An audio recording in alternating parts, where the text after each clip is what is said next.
to our Wednesday blogs, to our Wednesday talks, and I've chosen to do the next few weeks. The next little series is going to be on James, which is a book in the New Testament, in the Bible, and it's a letter that this guy called James wrote to the general churches. And James, some people think that James was Jesus's brother. He had a brother called James, so it could have been him. It could have been various Jameses that were around and were followers of Jesus. But whoever James was, his letter ends up in the Bible, and I really like it. I really like James. And the reason that I really like him is because he is such a practical bloke. So he's all about, okay, this is what you believe, this is what you've been taught, this is what you've understood, but now here's what to go do with it.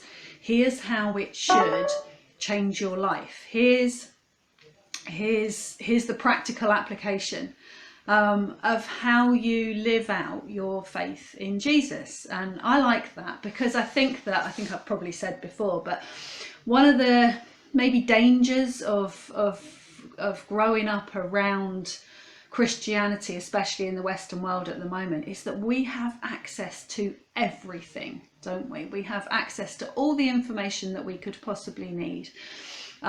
We've got Bibles everywhere. If we don't have a Bible, we can download a Bible app onto our phone and we can have instant access to the Bible, the whole lot of it.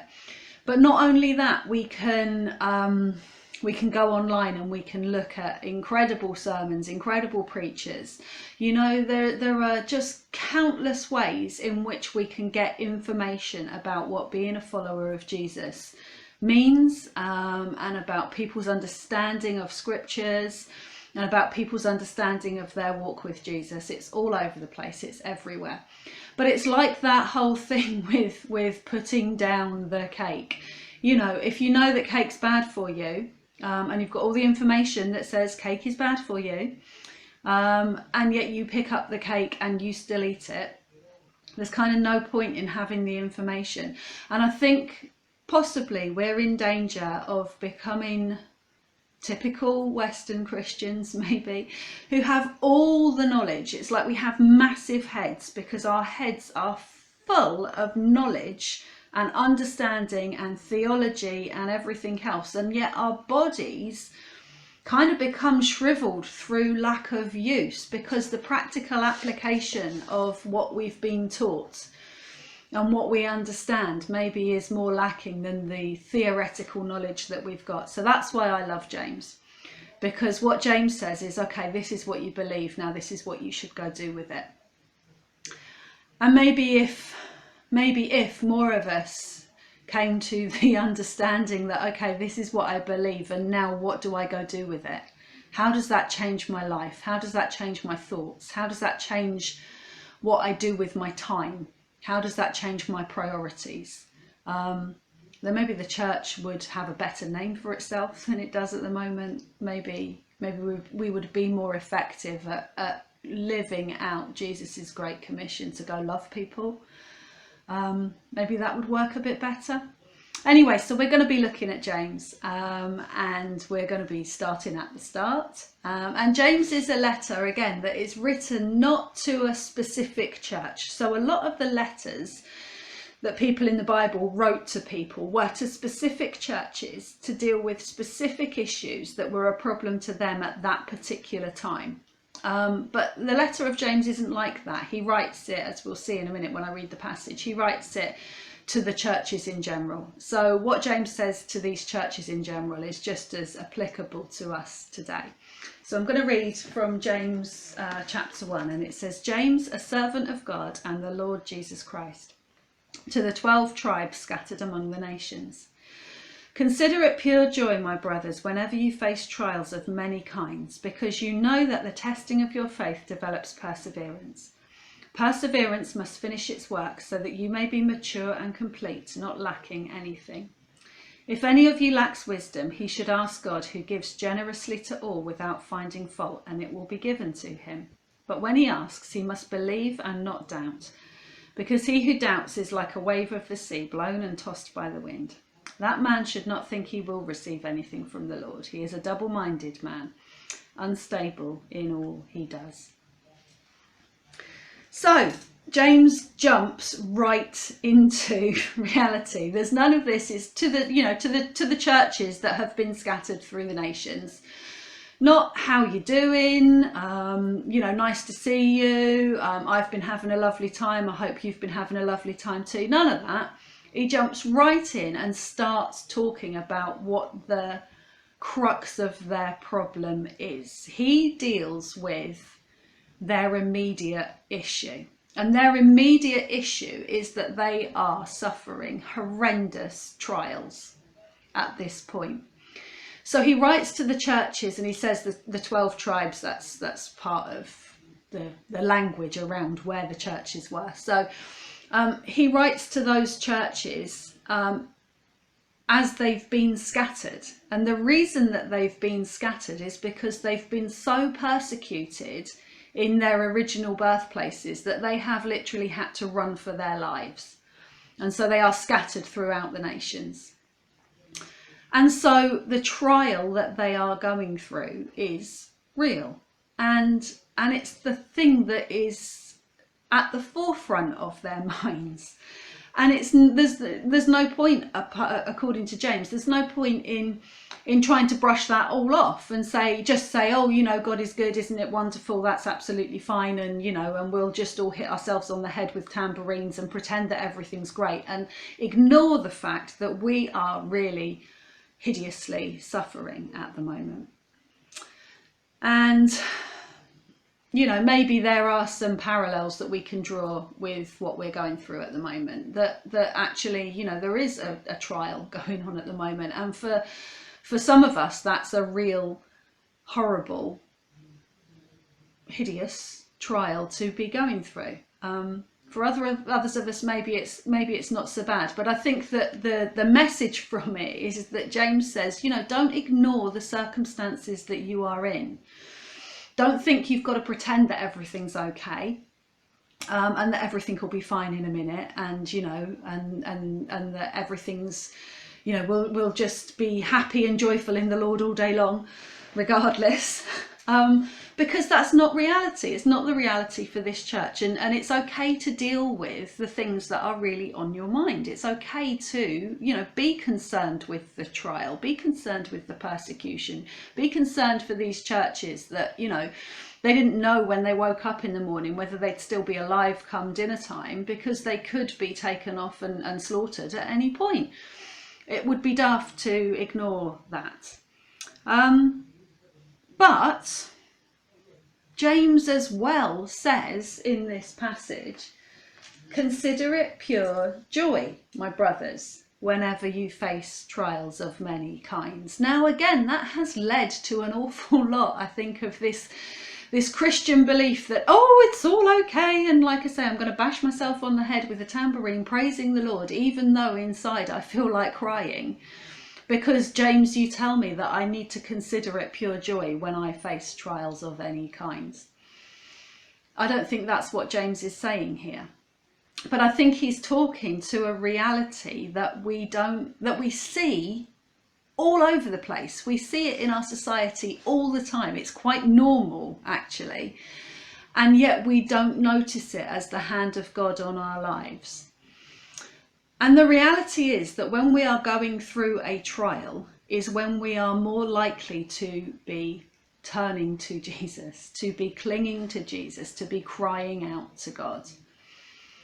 And I think that that's the reality for people, whether or not they have decided to follow Jesus, in an awful lot of situations. When the rubber really hits the road is when something within us, something that is built within us that we ignore most of the time, comes out and just longs to be with our God, longs to be with our Creator, even if we don't necessarily individually recognize him as our Creator. It's really interesting to look at some of the statistics around when the pandemic first hit and how many people all of a sudden were interested in spiritual things and were seeking out spiritual solutions. because something within them, something inbuilt and deep within them, was crying out to their Creator, even if they didn't recognize it. And that's why James can say, consider it joy if you face a trial, because what a trial is likely to do is to make you run to Jesus. A trial is likely to make you more likely to cry out to God and to get closer to Jesus and to cling on to Jesus, because that's all you can do.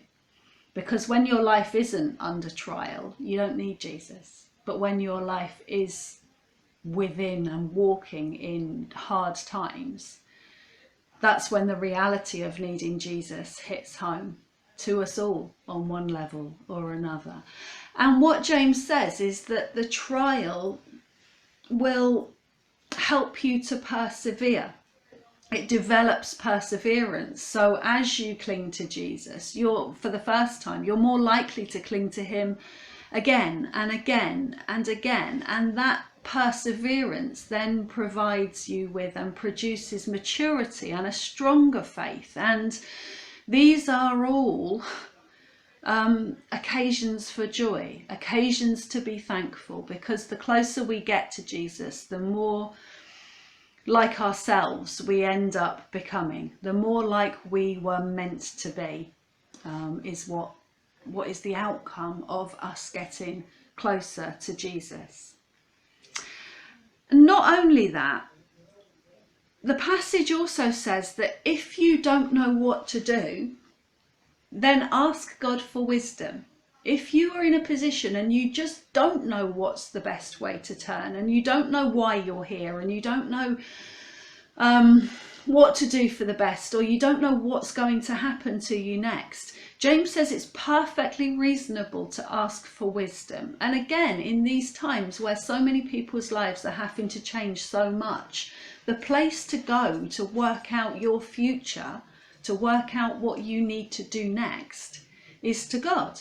And he's really clear. He says, ask for wisdom, and God, who gives generously to all without finding fault. So regardless of where you've been, and regardless of your past, and regardless of what you're thinking of doing now, God will give you wisdom generously and without fault.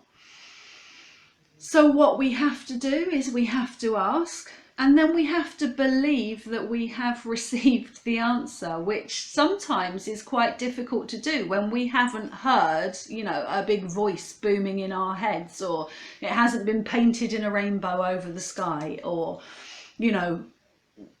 we're maybe even none the wiser after we've asked. The truth is, the promise is that God has given us wisdom. So I think that gives us leave to do things like wonder which way to turn, go to God in prayer and say, God, I trust that you're going to lead me in this. I don't know what to do. I accept that this is beyond me. Isn't so much of Christianity just accepting that this is beyond us? But to go to God in honest prayer and say, I don't know what to do. I accept that this is beyond me, and therefore I'm going to use my brain that you gave me to make a choice and to go forward that way. And I trust, Lord, that you will make me wise in that choice, and that if I do make the wrong choice, you'll actually put a block on what I'm trying to do, or it just won't work out. But I think that in that, God gives us the freedom to place everything into his hands, and then to walk forward just in the best way that we know how, knowing that we've got our priorities right because we've sought his face and we've asked him first. And that is all that we can do. So here today, the practical application of James, the first thing that we need to do to take all of this head knowledge that probably most of us watching this have got, to take all of this experience and all of the talks and all of the everything, is to every day go to God in prayer. Go to God and ask for that wisdom. Because when we've had the wisdom that possibly comes from going through a trial and learning perseverance and becoming more mature in our faith and asking over and over again for wisdom and walking as closely to Jesus as we can, that's when we become useful and rounded and sensible and reasonable individuals that can then be of use to our society and to our nation, and can then go and fulfill this great commission to share the love of Jesus with as many people as we possibly can. But it starts with that practical application. Accept where we are, and we are going to be in a trial. Okay, it's an immediate trial at the moment, but our lives are going to be a trial of some type or another, chances are, until the day that we go to heaven to be with Jesus. And the first basic, fundamental, practical thing that we have to do is to get praying.